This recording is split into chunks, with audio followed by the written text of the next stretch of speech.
Zaciarowany kam kłele nie zaprzewa. Kłele nie zaprzewa, ciedes w płelu dwie sostre pysałe swinie.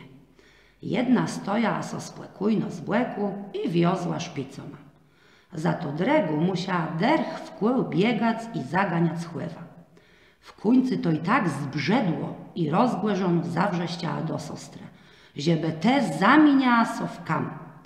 I zaryskły sostra, co wiozła, łestała zaciarowono w kam, chteren do dzys leży w płelu kłele drodzi między niezaprzewim a Dubrówką. Dywno temu ledze giedale, że dych tych razy próbowano płetłuc ten kam, żeby był z niego płezitk przestawiony budynku. Ale jak ktoś w niego uderzył, tej z niego cekła krew.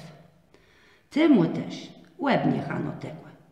Później chcele go wkłepać i wzuc w inny myl, ale i to sa nie udało, bo im głobi płetkłepywale sa, tym bardziej zapadł sa w ziemię. Kam je wieldzie jak człowiek. Z jednej strony je gładci, ale z dredzi je parchaty. To wezdrzy jak kłelona, brzech i pierse. Ciedes można było w nim uzdrzeć szpice, chterny ma wiozła jedna sostra. Ino łepłe wiest, giedy, że jacis małżeństwo, tyś łe stało zamieniony w kam, ciedes obaro ze sobu kłócele. No ja, ale jak to rychtich było z tym zaciarowanym kamieniem, tego nie wie nikt, bo jest wiele innych łepłe wiesti.